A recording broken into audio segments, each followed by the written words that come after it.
Thanks for tuning in to Steel City Football, the 4-1-2. It's a great day to be a Pittsburgh Steeler. Let's jump right in. So I felt that Aaron Rodgers would be the leader, the glue that holds the team together before he was even signed. I kept telling myself, if Aaron Rodgers signs with the Pittsburgh Steelers, he'll be just as good as a signing as Matthew Stafford or better. And from all reports, that's exactly what it has been so far. Aaron Rodgers, when things get tough, and during the course of the season, things are going to get tough. It's a roller coaster. This season is a long season, and it's always a roller coaster. And you need that guy, your leader on your team on offense. We have enough leaders on defense. We all know that. But we need a guy on offense that can really step it up. And it's a quarterback-driven league. So it's always good to have your star, the glue, the leader, be the quarterback. You know, DK Metcalf, he obviously has those types of leadership skills, but we all know the quarterback is who the offense looks to. And from all reports, Aaron Rodgers has been and will be that guy. Don't listen to ESPN. Don't listen to racist Ryan Clark. Don't listen to all the anti-vaxxers. Listen to Aaron Rodgers' teammates. And every single team that Aaron Rodgers has been on, what's been said? He's been a great teammate, a great leader, a great player. So let's jump into this article. Even Mason Rudolph can't stop raving about Aaron Rodgers. Now think about that. Mason Rudolph, a young guy who wants to obviously be the starter for the Pittsburgh Steelers. They bring in Aaron Rodgers to take his job. Aaron Rodgers is pretty much given the keys to the Ferrari. Here you go, Aaron. It's your job. It doesn't matter how good Mason performs. You got the job. Most guys would be bitter. Most guys would be angry. Most guys would pout. Good thing it's not Kenny Pickett, the softest man to ever put on an NFL uniform. But that's a whole different video. What does Mason Rudolph do? He raves about what a great teammate Aaron Rodgers is. What a great human being he is. Am I surprised? Absolutely not.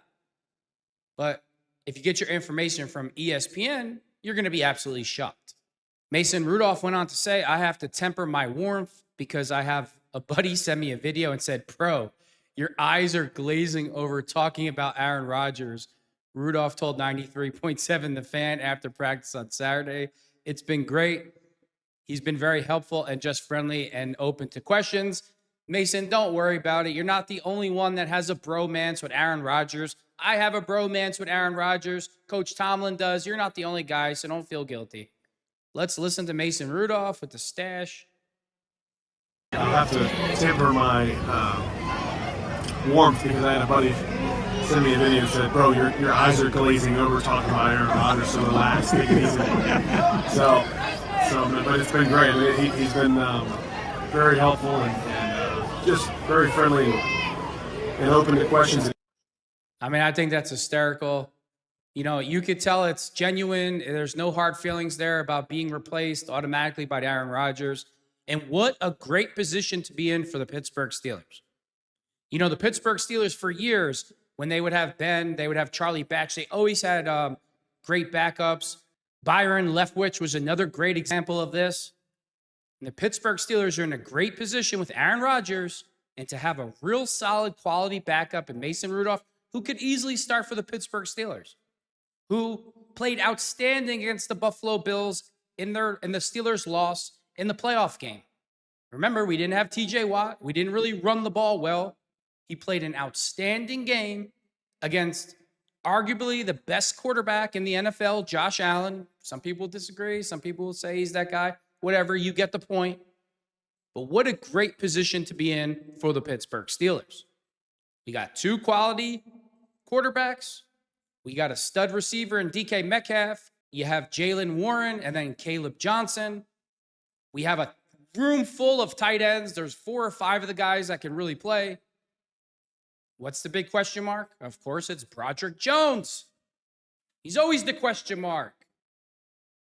You know, I really feel that James Daniels shouldn't have been let go.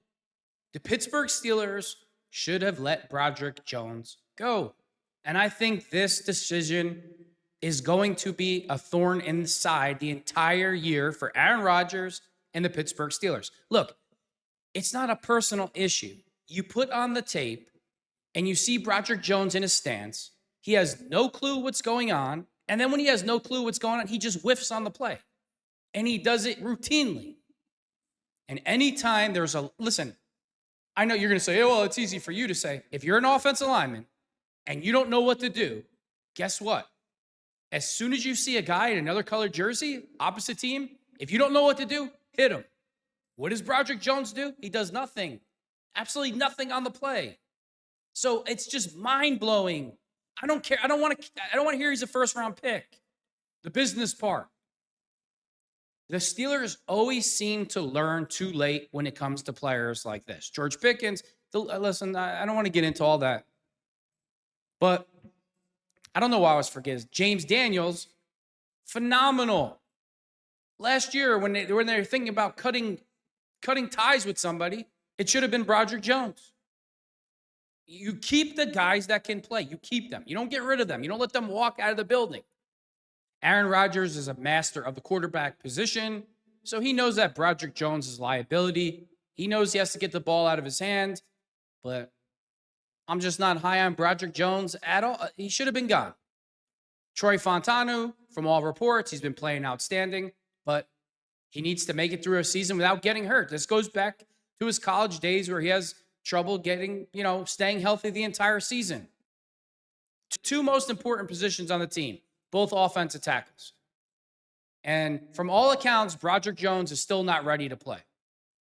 He played at the highest level in college. He went to Georgia. He played in the SEC. He signs with the Steelers. He gets his money. Just because you get your money doesn't mean you're going to give more effort. It seems like once he got his money, we see the real Broderick Jones. The eye in the sky never lies. Never lies. It always tells the truth. We're absolutely stacked on defense with pass rushers. Having pass rushers automatically makes all the defensive backs better. This could be a great season for the Pittsburgh Steelers. I mean, I'm not just saying because I want the Steelers to win the Super Bowl. They have a legitimate chance to win the Super Bowl. Aaron Rodgers, he can duel it out with Patrick Mahomes. He can duel it out with Josh Allen. He has that type of ability. But the Pittsburgh Steelers need to run the football. They can't be 3 and out all year last year with Russell Wilson. Coach Tomlin left him in for whatever the reason. I don't even want to get into all that. But the Pittsburgh Steelers defense finished 11th overall last year. They were on the field the entire game, all throughout the year because of the quarterback play. That's how bad it was. I don't anticipate things being the same way at all whatsoever. But this Broderick Jones issue, I'm telling you, it's going to be a big pain in the ass the entire season. It's just how I feel about it. When you have guys that show you that they can play, they should be rewarded. The guys that show you they can't play, they should be like, okay, bye. This isn't a business of, he's a nice guy, but we're going to keep, even though he sucks and can't play, he's a nice guy, we're going to keep him. I'm not saying anybody said that about Broderick, but it's a production-based business. So, and I understand the money part of it, but remember this. The Pittsburgh Steelers were well under the salary cap. They could have easily got rid of Broderick Jones, the money that they were going to pay him, gave it to James Daniels and put some more money in his contract, and we'd be set right now. If we had Troy Fontanu and James Daniels at the tackle position, we'd be in so much better shape. I mean, I know it's like crying over spilled milk at this point, but you see where I'm going with this. I think the Pittsburgh Steelers are going to shock the world in 2025. I think they're going to come out of nowhere and be a dominant team and win the Super Bowl. And with that being said, thanks for tuning in to Steel City Football, the 4-1-2.